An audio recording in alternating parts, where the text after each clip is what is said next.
It was the political establishment that sought to historize the Jesus figure for social control. By 325 AD in Rome, Emperor Constantine convened the Council of Nicaea. It was during this meeting that the politically motivated Christian doctrines were established, and thus began a long history of Christian bloodshed and spiritual fraud. And for the next 1600 years, the Vatican maintained a political stranglehold on all of Europe, leading to such joyous periods as the Dark Ages, along with enlightening events such as the Crusades and the Inquisition. Regarding Constantine, Dr. Ben Witherington III writes, "What then did Emperor Constantine have to do with all of this process? Constantine ruled as Roman emperor from about AD 313 to 337. The truth of the matter is that he didn't take full control of the empire before 324, or very shortly before the Council of Nicaea. This fact alone should make evident that most theological issues, including those about Christ's nature, had taken a rather definite shape and trajectory before Constantine had anything to do with them. At the Council of Nicaea, Constantine seems to have favored Christ's true divinity, but he was no theologian, and it certainly wasn't he who wrote the Creed of Nicaea, nor can it be said that he determined the canon. Constantine mainly pronounced the benediction on the deliberations that had already been formulated.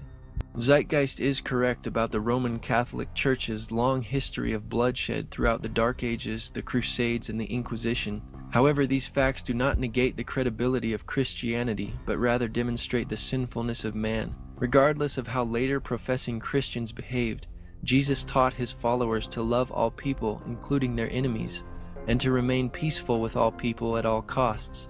Violence, bloodshed, and spiritual fraud in the name of Jesus does not come from the Bible, nor does the New Testament condone such events, but it came from the Roman Catholic Church. It was also the Roman Catholic Church that embraced pagan sun god worship. Anybody who reads the New Testament for themselves will see that violent Christians live contrary to what the Bible teaches and are therefore not followers of Jesus at all. As presented earlier, there are numerous non-biblical historians who speak of Jesus.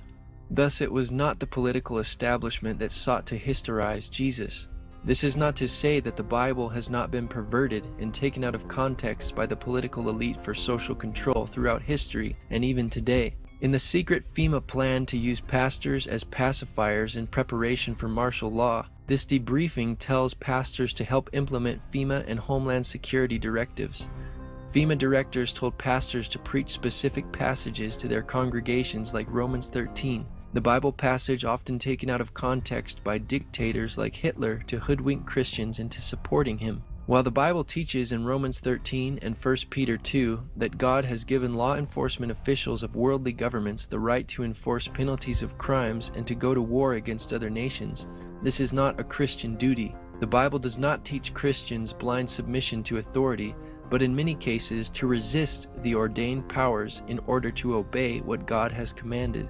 If the state's orders are in conflict to Jesus' teachings, including murder, war, idolatry, etc., then resistance to those powers is obedience to God. Zeitgeist's argument is invalid because there are several examples of civil disobedience in the Bible. For example, Daniel chapter 3 documents a few of the Hebrews' unwillingness to compromise the commandments of God in submission to the Babylonian Empire. Exodus chapter 1 speaks of the Hebrew midwives who refused to obey the Egyptian Empire's commands to kill male babies. And Joshua chapter 2 documents the harlot Rahab who housed the Hebrew spies and hid them from the authorities.